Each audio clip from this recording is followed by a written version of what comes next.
All right, we're live here.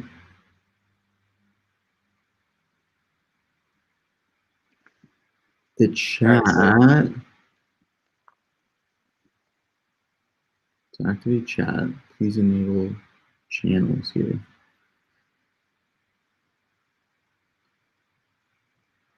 They're enabled. Maybe you have to add a title. No, I already did. Like before I did it too.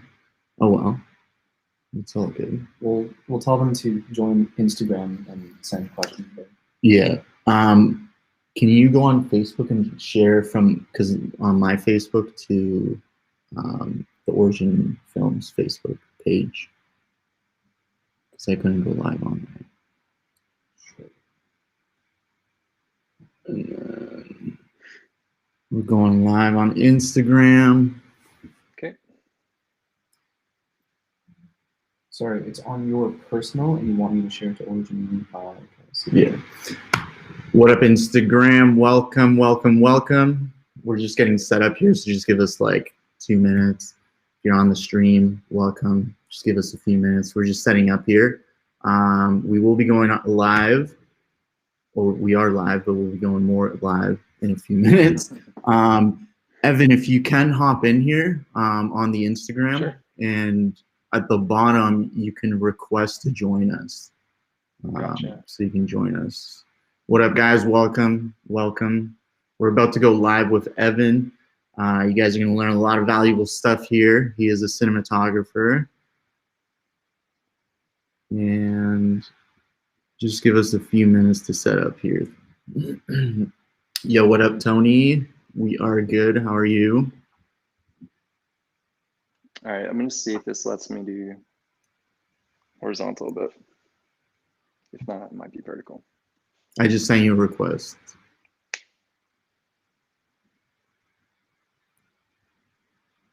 Yeah, so I have to be vertical. That's fine.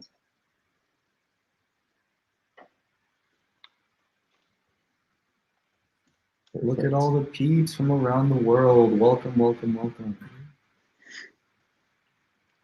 All right. Amazing. Daniel, I'll let you get started. Okay. You're the better intro than us. I will give it my best. Welcome to the first ever series for Origin Films podcast.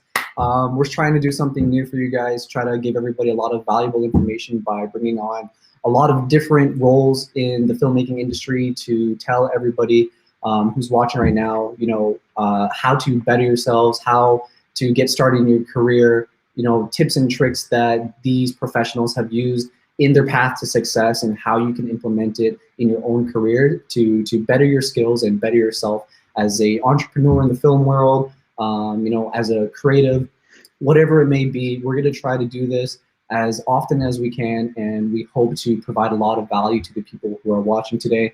So what we're going to be doing is introducing who we have today.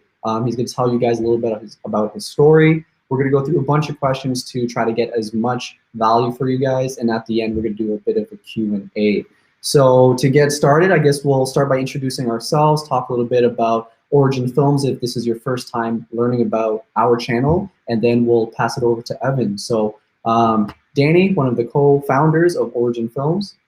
And Poya, one of the co-founders of Origin Films. We found Origin Films about almost 4 years ago.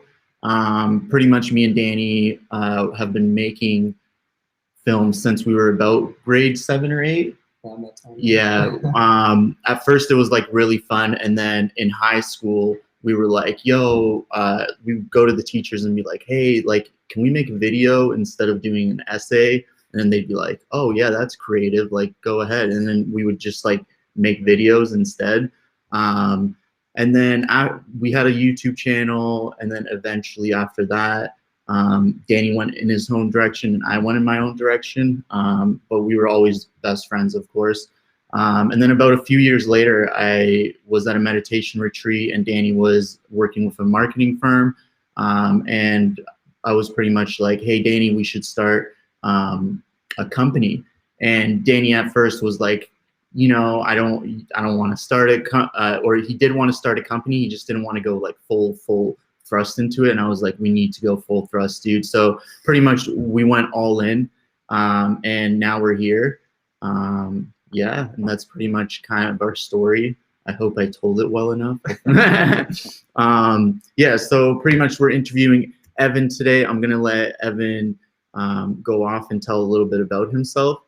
He is a cinematographer and DP. I will leave it at that, and Evan can take over from here. Yeah, so I mostly shoot music videos, narratives, commercials, all that kind of stuff. I've, over the past couple years, most often music videos, but narratives are starting back up. So I'm shooting a feature in March at some point. But yeah, that's what I do, and I collect a lot of lenses. I do a lot of other technical stuff, but that's the most of it. Yeah. Amazing, amazing. So we have a few questions lined up here for you. So when was the first time you ever touched a camera? So the first time I ever touched a camera was I was a freshman at college, and it was like my first film class. And I had the option of going to a couple different colleges, and I chose the one that was very like in your face. Here's this equipment, figure it out. We're going to pit you against everybody else in the class. And that's how it was, like from beginning to end. And I definitely appreciated that more than anything else, because it was like you had to figure it out for yourself. You get access to their cameras, which was great.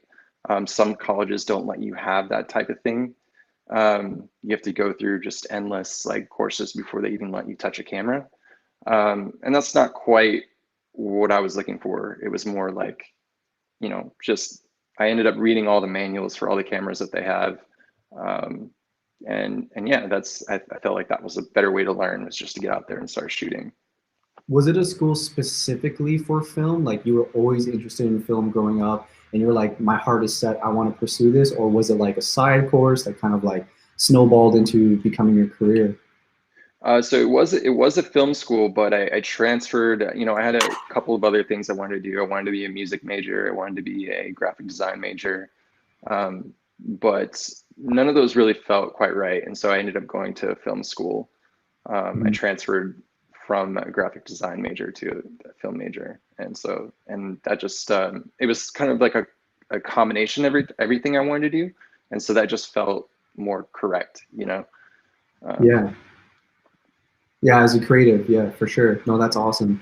I think it's really interesting that you touched upon the point that like, your school allowed you to just kind of fend for yourself, right? Like they gave you the tools to create content and then they just kind of let you do your own thing. I feel like a lot of people who get into film school, well, nowadays, from my experience talking to students or people who are looking for internships, right? Like this, it seems like the school path for film production is it's structured, but it's not efficient. You know what I mean? Like you were talking about, like you have to take so many classes before you get a chance to touch the camera. But we all know in the film world that you only really start once you get that camera in your hands. When you're looking through the lens, changing settings, trying different picture profiles, messing around with lighting to develop your style. And I think it's really cool that your film school kind of allowed you to kind of just like start right away.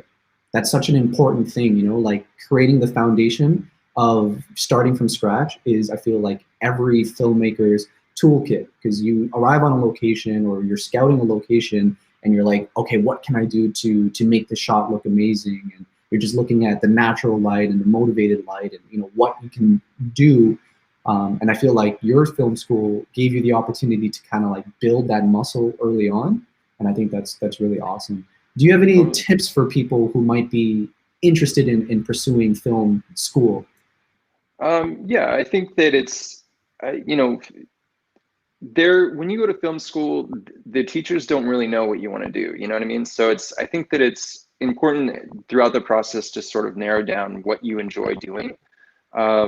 I know a lot of filmmakers that got stuck into a particular industry just because they felt forced into it. It wasn't, or not, I don't want to say industry, but a particular position in the film industry. So it's like if maybe you get forced in editing, but you don't really enjoy it, but you do a lot of it every time. So I think that's something that can really burn you out really quick, is if people sort of put you in a spot that you don't want to be on. And so I think that maybe try to figure out what you really enjoy doing and just pursue that, because that's something you can really, really just focus on all the time and never get bored because you enjoy it. And so, yeah, that would be my tip as far as going through that process. If you don't do mind go to me film school. asking, out of curiosity, just in case, like, you know, whatever you're about to say might relate to somebody else who's currently in school, can you tell us like a story of how someone got pushed into an industry or role that they didn't fully enjoy but then got stuck there? Because I'm sure there's many different use cases, but you know, while you're in it, you might not be able to realize that you're being pushed into it or you're going to be trapped. So is there like a story or maybe an example you can give somebody who's watching? So yeah, so I mean, everybody kind of in film school, everybody kind of wants to direct and wants to shoot. Those are the two primary positions that everybody wants to do. But it's like, yeah, and you know, it is weird because that's sort of counter to what I said previously. It's like, you know, pursue what you want to do, but I also feel like people aren't really enjoying it as much as they think they are when they're directing and shooting, because it's like directing, there is so much that goes into that. You have to know everything. You have to know every department. And I think that people just like to learn just like a little section of that, and then they're like, oh, you know, I'm a director, or, you know, I'm a DP or something like that. So it's and there's really like, there's no issue with like enjoying something that's smaller in a department. Like like one thing that's always appealed to me is production design and art direction. That seems like that's such an integral part of film, and it's like something I rely on so heavily all the time. Like if I'm in a really bad location, there's not much I can do, you know what I mean? There's only so much I can do. And so that's huge, and it's something that we rely on a lot. As far as like very specific examples, you know, I don't know. I did see a lot of people that wanted something that they just weren't really passionate about quite yet. And so I think it just comes with, you know, experience and trying everything as well, but not like feeling forced into something. Right, that makes sense. And I feel like that's with like everything, even like different types of schools everyone goes to. There's always people who, there's a huge dropout rate, right, where they're just like not ready to do that course. They find out they don't like it. So when did your career really start to take off? When was like that, you know, moment where you were like, hey, like I finally made it here? Really love to get into that, and even expanding on like how many years it took you to get to that point would be amazing. Yeah, so I mean, I don't know, that's a tough question. I feel like there's kind of no ceiling for me, so it's hard for me to feel like I've made it at this point. Like I just want to keep going to, you know, as far as the eye can see. But I don't know, I think that it's probably when I felt like I was moving somewhere and was just you know, after was starting to get like feature projects. That's when you really that's when it gets real gritty. You feel like you're making it, but at the same time, it's like you realize just how crazy everything can be, because it's like a marathon, and you're used to running these tiny, you know, short races. But once you finish one of those, you feel like you feel like you can do another one. You've learned so much, and so I think that that's probably my first feature was. Maybe not something that I'm super proud of, but it is that kind of next level. It's like an endurance race, and it's something that, you know, you strive to want to get better and better at, for sure. Right, I 100% agree. And like the point where you said that anytime you shoot something, it's not like you know it all the time, right? It's not like you start as a professional. Even like to this day, we still are on sets and we're learning, right, all the time. So I think that's like a super important point right there, is you're always learning. And I feel like a lot of people are scared to just like jump into it and, you know, get started. But I'd say like go for it. That's like literally the only way to learn. Yeah, yeah, and you can jump in. You know, the technical stuff. You can. I really do feel like anybody can learn the technical stuff. When it comes to a particular, I mean, almost in any industry, the technical stuff is not hard. I think that it's really what is, it's getting that you know, being brave enough to do what you want to do creatively and that kind of stuff. That is the hard part. And you know, that technical stuff can help a lot of that, but it's, you know, anybody can learn that stuff. I think it's, you know, being brave is what's important, and putting yourself out there and that type of thing is huge. Mhm. Speaking of putting yourself out there, and I know we just talked about like the turning point in your career where you felt like, you know, you made it, but obviously you still want to grow. I just kind of like want to reverse engineer that a little bit, because, you know, we talked about school and we talked about where you are now, but I think it's really important to realize that there's a lot of work in between that time. And for a lot of filmmakers, that's probably exactly where they are. You know, they either finish school or just about to finish school, and they're like, what's the next step? So my question would be for you is, you know, could you tell us a little bit about your journey as a filmmaker? You know, like, what was your struggle, you know, going from finishing school? Did you jump right into a production company? Did you were a freelancer? And then how did that snowball to the point where you were able to, you know, shoot your first feature, or help to shoot your first feature? Sure. So yeah, pretty much when I graduated, it was kind of right out of the gate, just doing work. I freelanced for a lot of production companies in the area, and it was, you know, you don't always get the work that you want to do, and I think that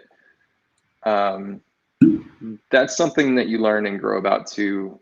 So you will end up shooting, like right out of the gate, you will end up shooting a lot of stuff that maybe you don't want to shoot, for, you know, reasons of you're getting paid, or you know, all that type of stuff. But I think that it's the moment that you realize your worth as a filmmaker is great, because it's sort of, it's like kind of same kind of thing where you don't let people tell you this is what you're going to do. It's sort of, you don't let people you know, tell you that this is this type of stuff you want to shoot either. And that's just oriented towards the DP in particular, because it's like you always want to shoot music videos, you always want to shoot narratives, that type of thing. Those are the most fun. But it's like you want to be able to tell people, it's like, look, I don't want to shoot this. And that's where the negotiation, all that type of stuff comes in. But it's for me, that was a big realization, was realizing that I don't have to shoot some of this stuff that I'm not really enjoy shooting, whether that's corporate work or like interviews and that type of thing.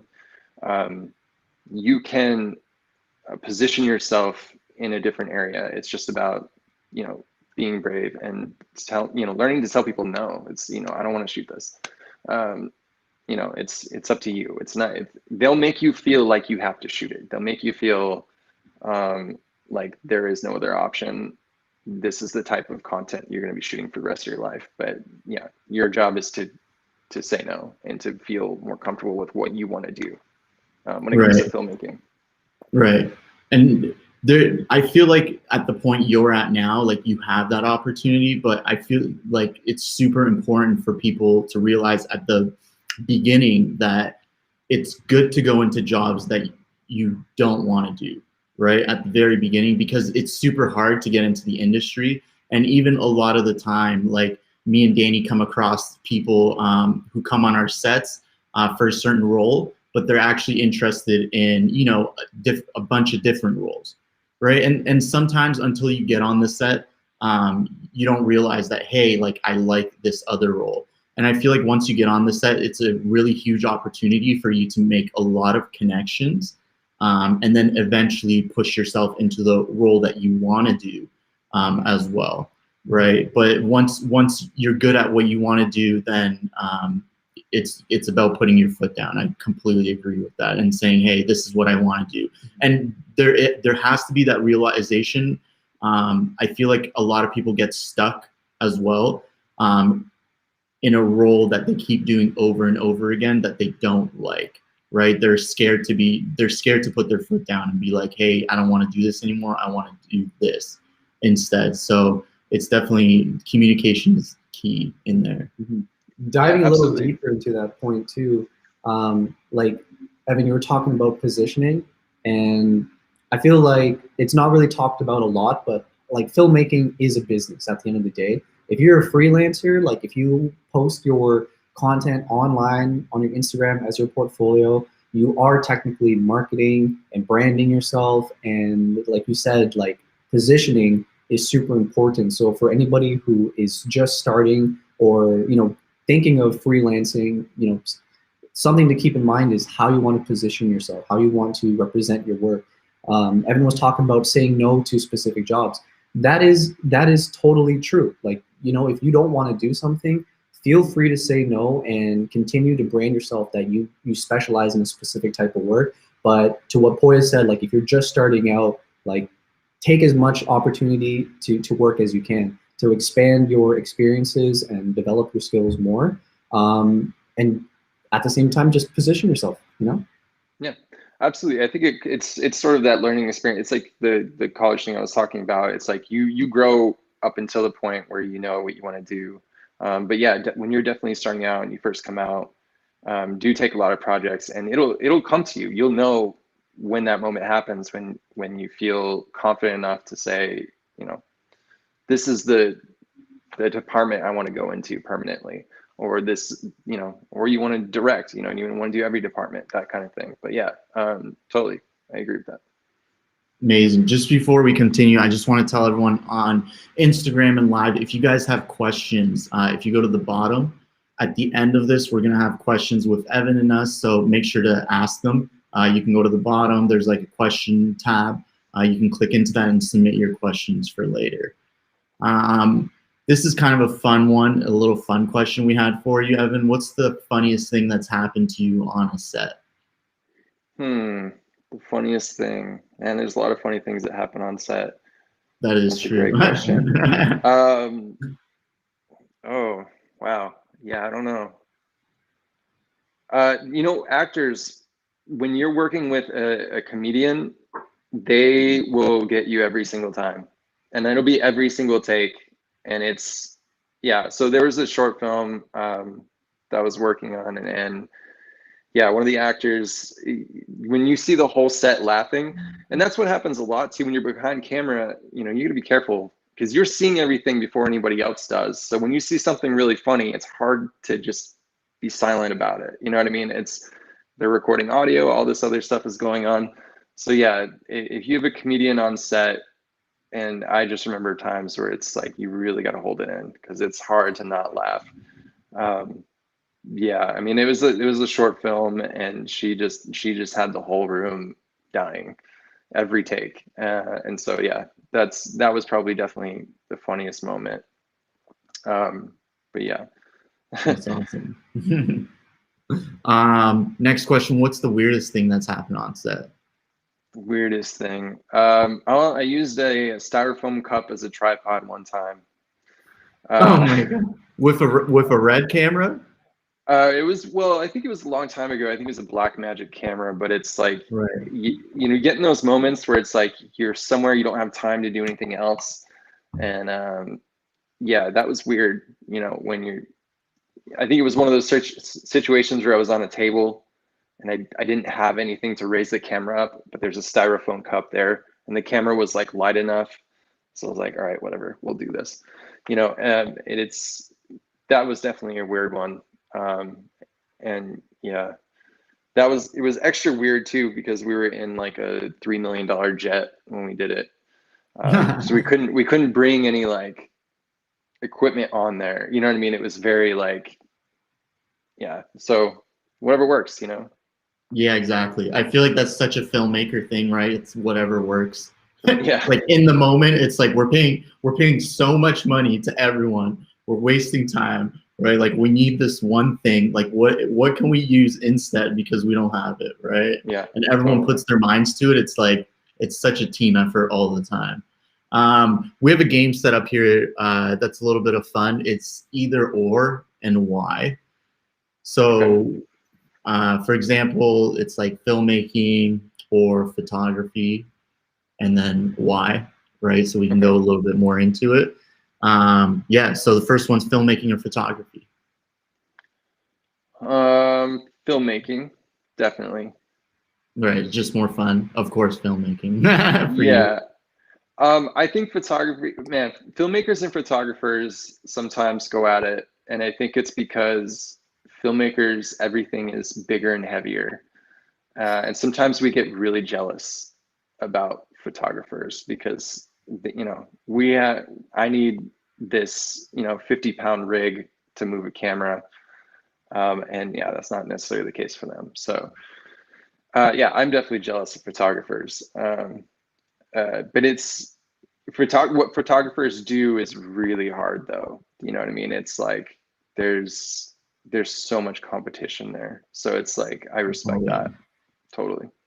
100%. It's like everyone wanted to be a photographer, but now we're seeing a newer age too, where the photographers are pushing into video now. Like people are really understanding that like video is super important, and it's taken off for a while now, but it's even taking off more, especially with the pandemic. So everyone's just like pushing into that right now.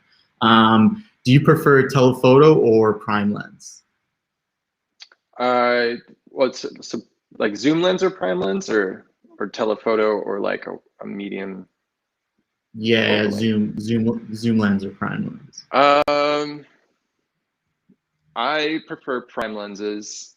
I think that so a zoom lens is really complicated to make. And so I feel like from a filmmaker standpoint, the zoom lenses are very, very difficult because it needs to be parafocal. So when you zoom in, it has to maintain focus.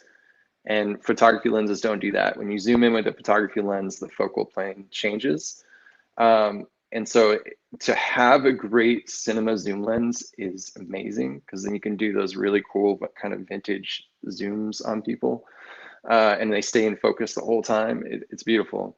But yeah, that's a tough one. I'll just say primes since that's, you know, that's sort of like the sharper and, you know, perfect image. But zoom lenses are really fun. Right. Yeah, prime lenses are amazing. I love prime lenses as well. I know that you make lenses. When we first met, you were talking about making lenses, and you were telling me the difference in like price of how much it actually takes for a lens to make compared to how much they sell them at. Can you expand on that a little bit? Because I think that's pretty interesting. Yeah, so you know, I'm a big advocate for kind of DIY anamorphic lenses, which you know, those lenses are, you know, J.J. Abrams uses them. They're, you know, Dark Knight. Actually, I don't know if the Dark Knight had them. Interstellar had them. So Interstellar had some incredible IMAX kind of anamorphic lenses, I believe. But yeah, so it's really, they're crazy expensive, like $20,000 or $30,000 a lens for an anamorphic lens. And it's what a lot of people are doing now is they're finding old vintage projector anamorphics, and you can kind of combine those with spherical lenses, and you can essentially make your own anamorphic lens. It requires I have a lot of customized parts to do that.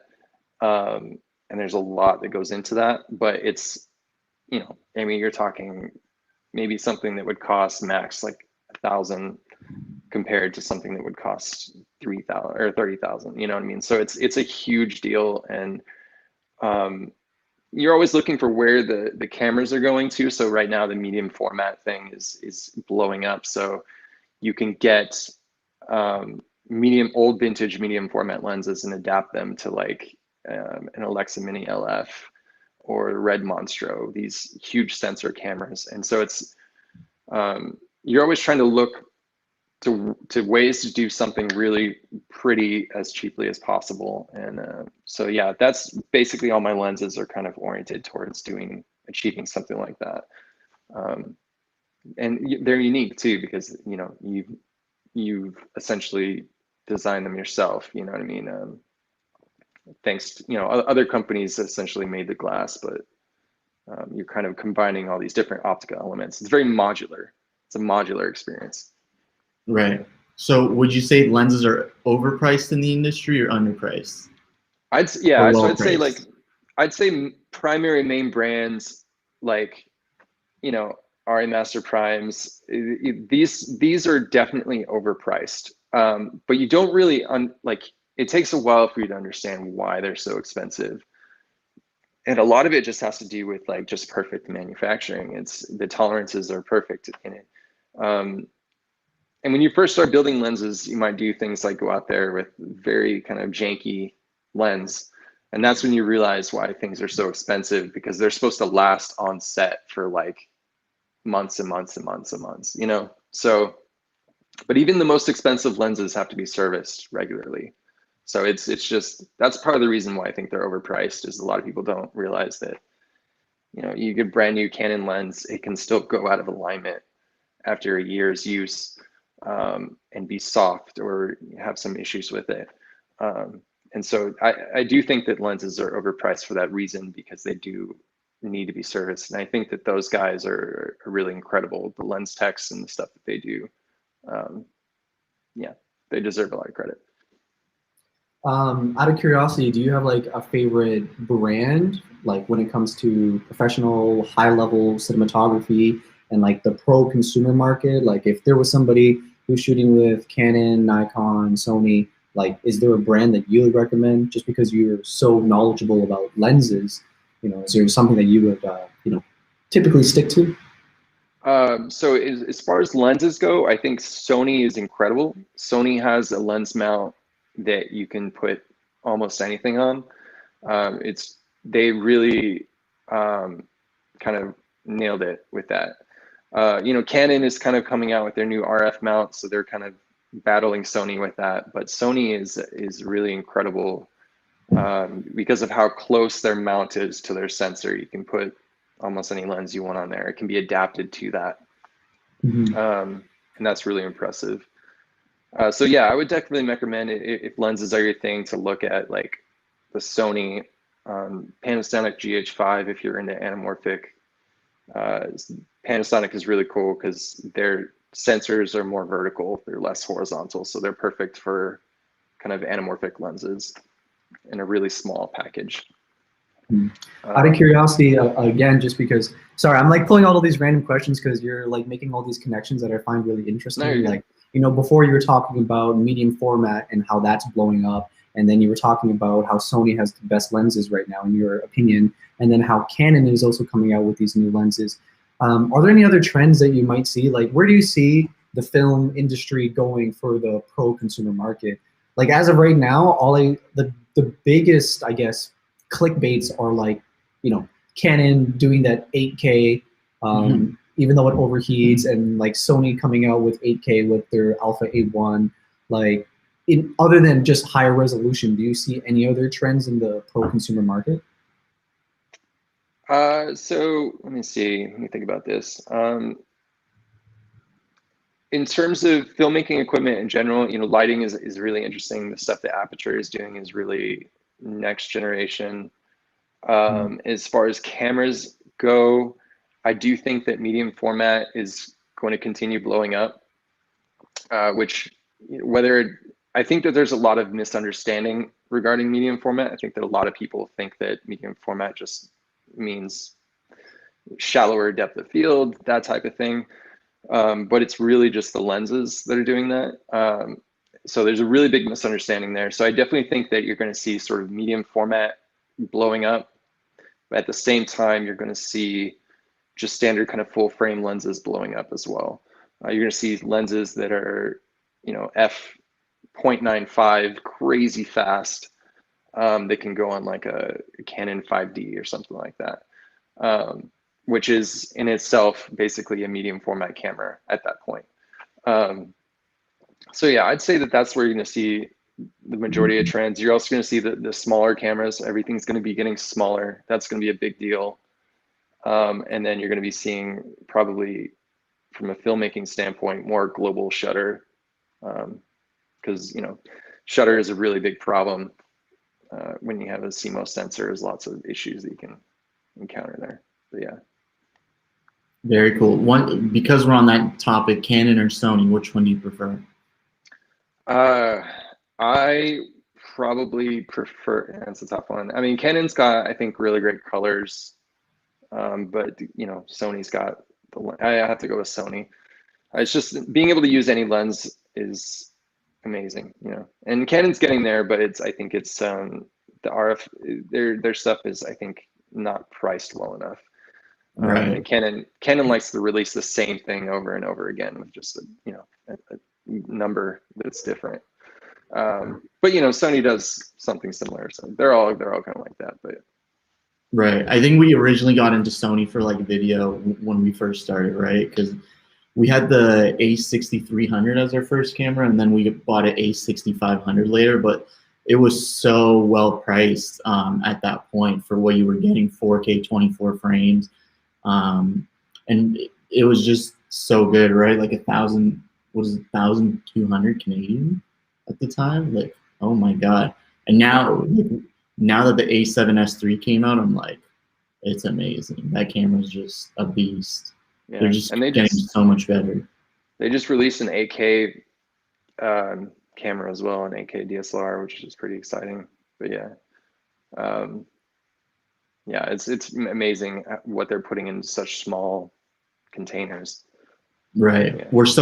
I find it we're so fortunate and lucky to be like at this time of age to be able to shoot with such small setups and get like amazing quality, right? Like when you compare back in the day to like film, like, oh my God, like I don't know if I would be as like excited in filmmaking if I had to like do this film processing and stuff, and it would be so much harder. Yeah, in a lot of my builds, the lenses are becoming the heaviest thing, you know, especially when you shoot anamorphic. Yeah. Right. Awesome. Mirrorless or DSLR?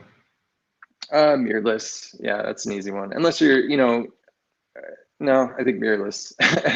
I was gonna see if you're shooting obviously with like a vintage camera, you know, probably DSLR, but mirrorless is better in a lot of ways. The sensor is just closer to the mount, and that's a really big deal.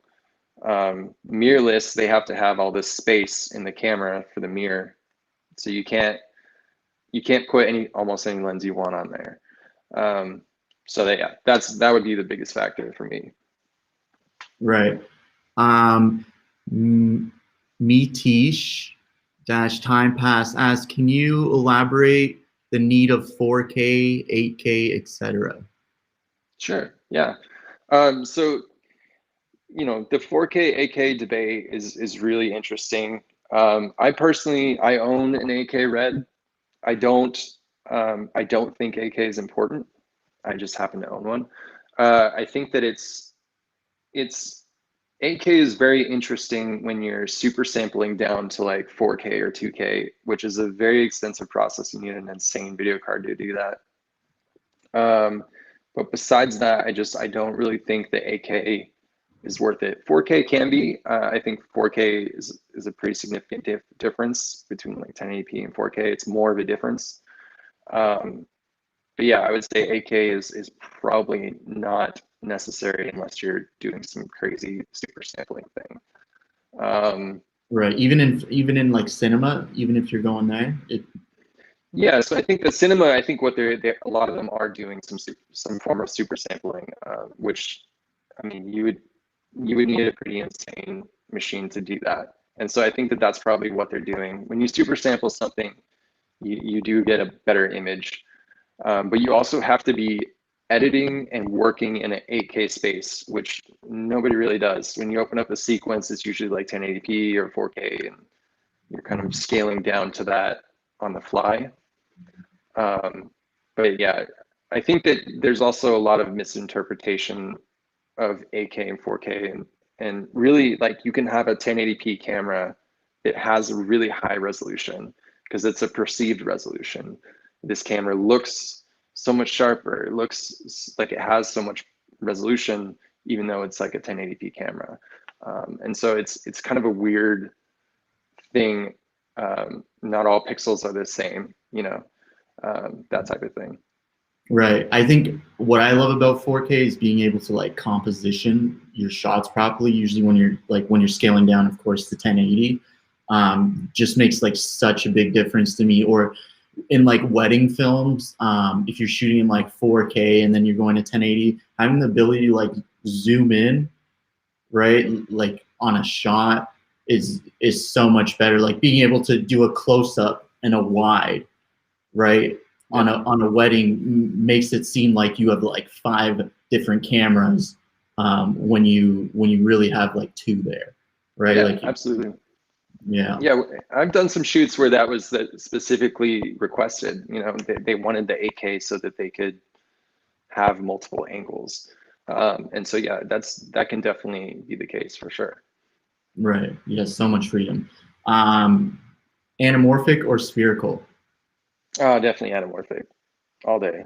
You know, anamorphic is something that is, you know, it's hard for people to explain why it feels so good. It's sort of, I've put an anamorphic lens on a camera and have people say it looks so cinematic, and we don't know why.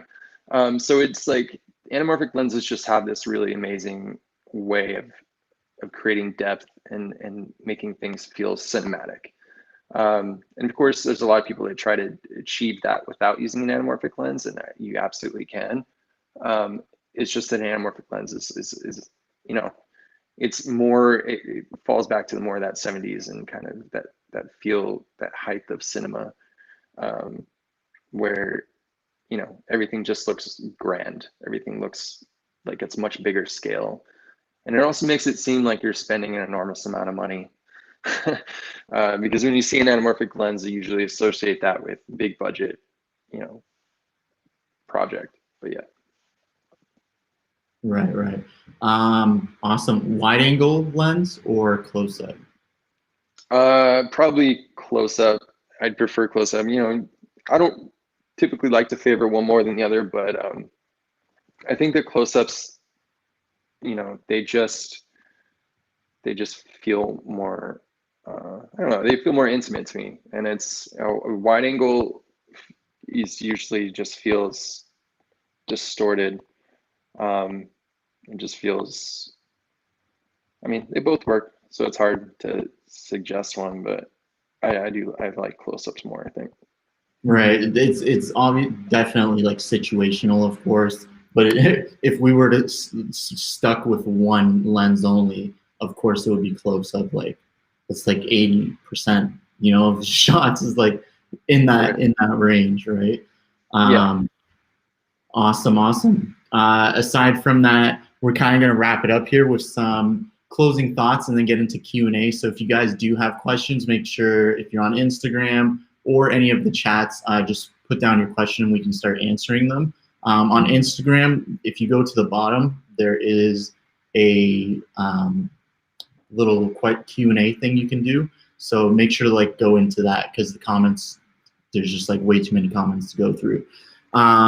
So any closing thoughts before we get into the Q&A? Anything you want to tell the viewers that, you know, are here? Any, you know, tips and tricks that you have that you want to tell them? Tips and tricks. I don't know. I think that it's probably the biggest, one of the biggest popular tricks these days is a vintage lens type of thing. It's doing something that looks cinematic for as cheaply as possible. And so I'd say definitely don't undervalue lenses from like, you know, 20, 30 years ago. You know what I mean? It's there's lenses have really special qualities that are unique, and it doesn't necessarily matter how old they are. You know, they have their resale value never really goes down that much, you know? So you know, lenses are really a good bet. Amazing. Awesome. Let's get into Q&A here. First question. How do you start filmmaking with Danny from Juan? Danny, you want to answer that? How did we start filmmaking? Honestly, it was just a lot of fun. I mean, I feel like a lot of people get into film the same way, you know, like you pick up a camera, you go mess around with your friends, you stitch it together in Movie Maker with some really bad transitions, and you guys have like a big laugh over it. And then you go out to the park and you do it again the next week, and it kind of snowballs into being more creative. I have like this old binder of really, really bad storyboards that were just like they look like they were drawn by a child. Like they're just so bad. And like our scripts were just terrible. Like it was just like letter for the person's name and this is what they were gonna say. And you know, it's just all about having fun. Like filmmaking in general, if you are going to pursue it, it should be a passion, you know, because you cannot make good films without that passion. Like it's not gonna resonate with your audience, it's not gonna resonate with you. And ultimately, if you're not passionate about it, you know, you're gonna quit anyway. So we were just passionate about it. We had a lot of fun doing it.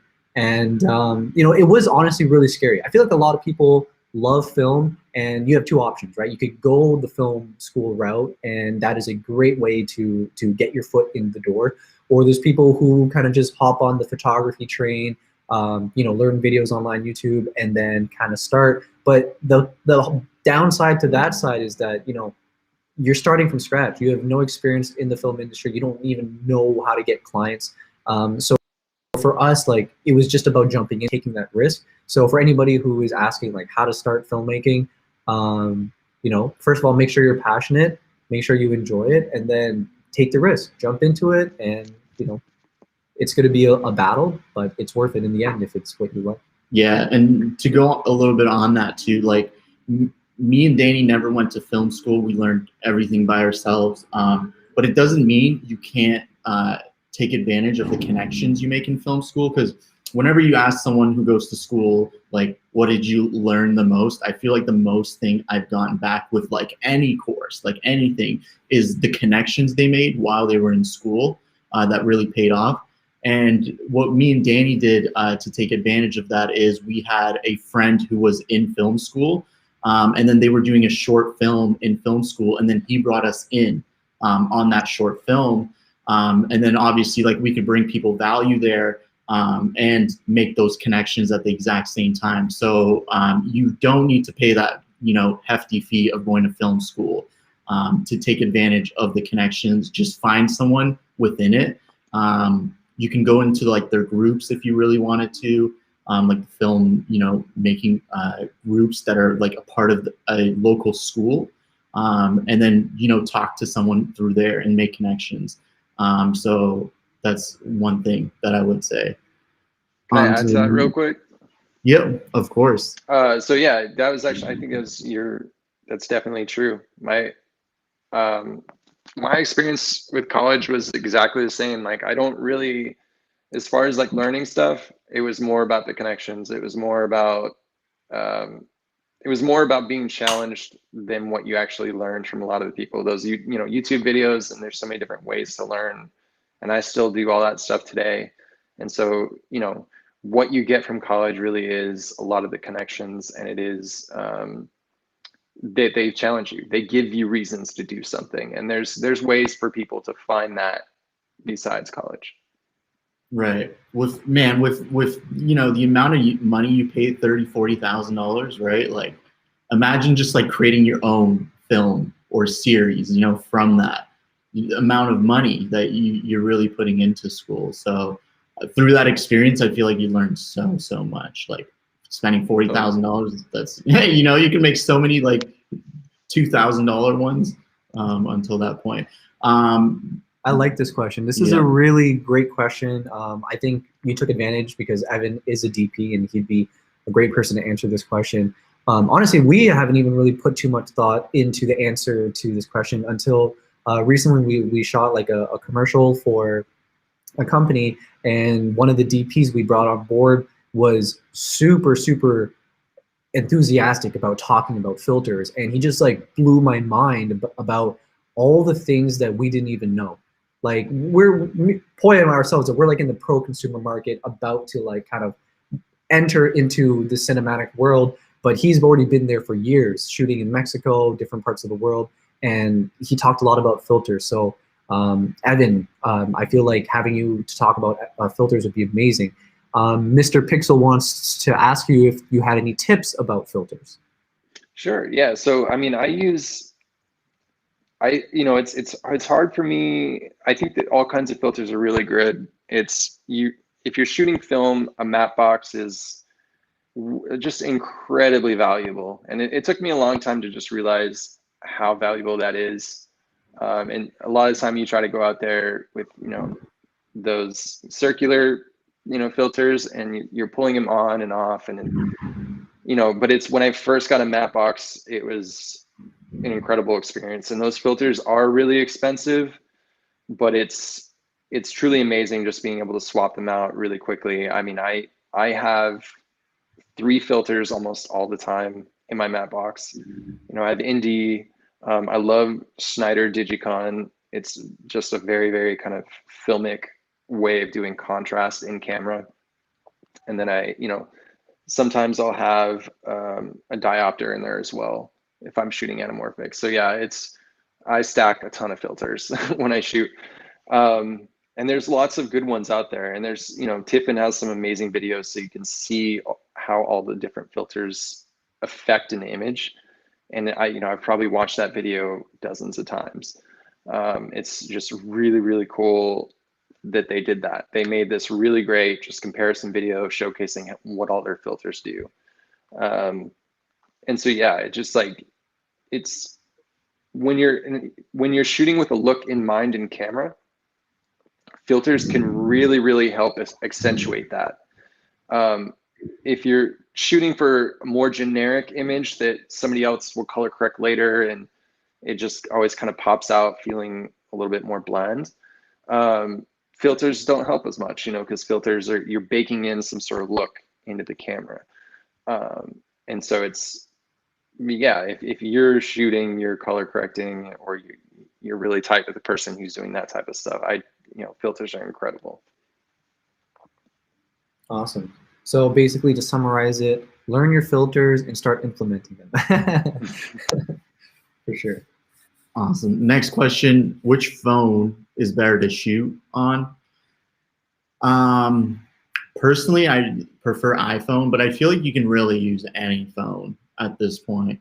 I feel like it's really what you're trying to achieve and the look you're trying to go for. But nowadays, every phone has 4K and like 5 cameras on it. So I think any phone is good for that. Do you guys want to add on that? Maybe just look at what lenses are included on your phone, because they'll tell you. I think the new iPhone has like a 70mm something f1.8. So it's like, that's kind of useful to know that that's inside of it. And so it's, if you want portrait shots, you're going to need a wider lens. So stuff like that is useful just to know what's on your iPhone. But yeah, Apple has Apple RAW and all that stuff now too, though. So I'd probably go with Apple. Right. Awesome. This one I think is a really good question. Medish asks, nowadays everyone is getting more and more creative, so sometimes I doubt myself about being creative. And he's pretty much just asking for some motivation here. Do you guys have anything on that? I mean, yeah, I definitely. Just go ahead. I was just going to say that one thing that I had to come to a realization pretty early on in the career was that creativity is totally subjective. I really hated a lot of my early work, just completely shitting on myself, like thinking that I can do so much better, this and that. And of course you do, you're always your biggest critic. But we learn from our mistakes, and eventually, as I continue to produce content, the feedback I got from clients was always great. Like, people were like, oh, I can't believe it. Like, this is amazing. Like, this is so much better than we expect. But I would still shit on myself for the work that we produce. So you might be feeling unmotivated about, being creative, but, don't let that stop you from trying to do your best. Like, you might feel unmotivated because you're like, everyone is so more creative. Everyone is being like innovative, but that shouldn't stop you from still trying. So even if you're down on yourself, like, just don't give up. Right. There's so much people who are better than me and Danny and Evan, right, as well. Like, you got to understand there's always going to be people who are better than you, and there's going to be people who are worse than you at any point in your life. So I would keep that in mind. And if you really, really like filmmaking and you're really into it, it's just about, having fun and doing what you want to do. So I would really, stick to that point. You guys hear me? Evan, do you have anything on that? Yep. Yeah, I just lost the audio for a second. I got it. I would just add that I definitely feel what you're saying earlier about being, attacking yourself, and I do that all the time. And I think that it's a really useful ability to kind of use that and well, not do it as much, and then also use it to help make you better and kind of make it a positive thing, is to prioritize what exactly is making you feel this way. For me, sometimes I'll shoot something and the lighting will get me down. I'm like, well, the lighting wasn't that great. And I'll attack myself over that all the time.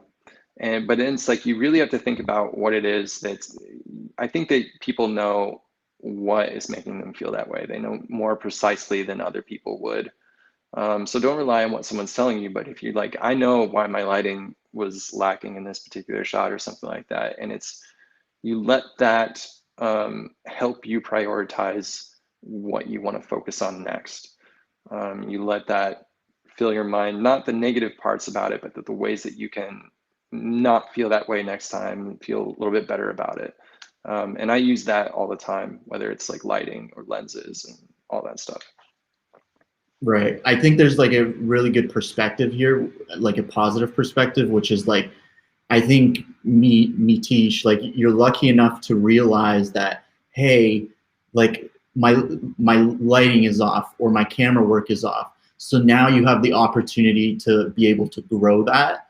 I feel like the worst situation would be like if you were just like perfect in everything. You're like, I'm amazing, like this is great, and like you thought you were the best and there was nothing to improve on, right? So I feel like you have a better the better perspective there. Thanks for sticking with us, Matish, this whole time to get your answer. But we hope that helps a lot, man.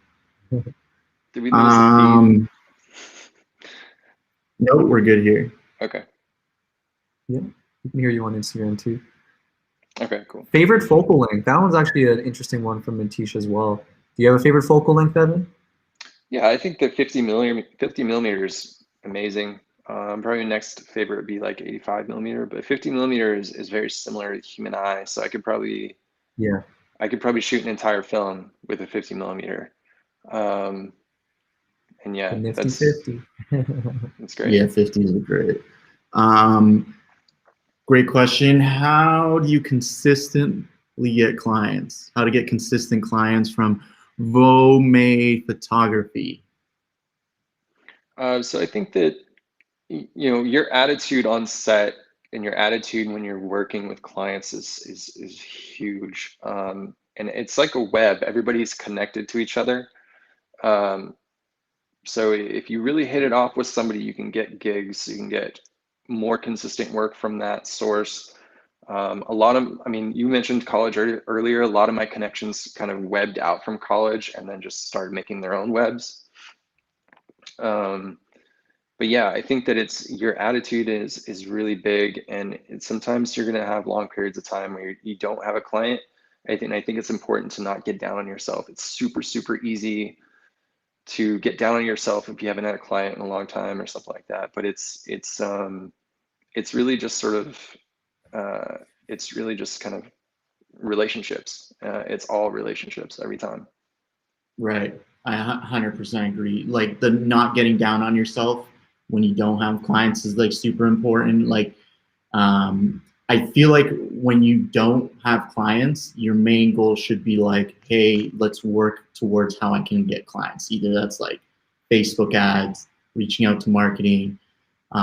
So that's one thought. And definitely on that point of connections is super important. Word of mouth advertising, right, has always been the winner in any brand. And it's a winner in your own self brand. It's, being able to impress people when you're with them, when you're working with them, and having those positive vibes so people talk good about you to other people. And even to this day, like, instead of me and Danny going out and, for example, we needed a sound guy a while back for a shoot. And instead of going out and making a posting for a job search, we just asked around. And, obviously our other people have experiences working on set, and they were like, I recommend this person, he's really good.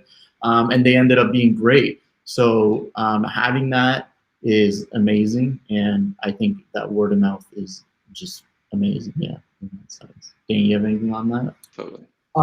If we're talking about like tactics, I mean, if you're doing everything you're supposed to be doing already, like you're posting on your social platforms every day, advertising yourself, typical stuff, throwing a sale if you want to do a photo shoot, like give people discounts on your personal and business profiles. I would say something that's very important for when we started was trying to be more personable, because like, for example, like right now we spend thousands a year on advertising just to generate leads. Tens of thousands. Tens of thousands. We have like 13 plus people in our team that we want to provide jobs for. So we go out of our way to generate leads.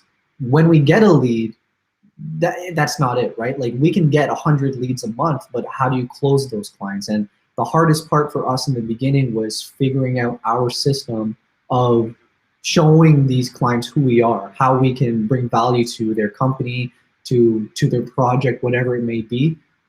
So I would say maybe understanding your specific consumer's journey process is very important, right? Like how do they learn about you? What are they looking for in a photographer? How can you fulfill those needs? And then approaching that conversation in your own unique way, so they understand that you, the photographer, are different than everyone else. The photography market, unfortunately, is just so oversaturated. It's incredibly competitive, and it's very difficult. So every single time you get a lead, whether it's organic or paid, like it's very important that the way you approach that lead is very well thought out, and that's what's going to help you get more consistent clients, and the word of mouth, of course. Right. And to kind of go on that, like a few things we did at the beginning that, really sells our leads, like a couple small tactics you can do as well, is like, one, having a really good website. Like you want to have a high quality, nice looking website that'll like help you out once to even get you that lead. And then once the lead comes in, a thing is like, having a photo at the bottom of your email, like a headshot, is super important. And it should be so easy. Like you're a photographer, right? Like you having a headshot should be like an easy thing to have. So just set up your studio, have a headshot, and at the bottom you can have like your headshot. And it's just like about looking professional. Like we had team photos done all together, so our team all has the same looking headshot as us. We have a team photo. So like these are the little things that will put you above other companies in order for you to even get the lead, and then closing them as well.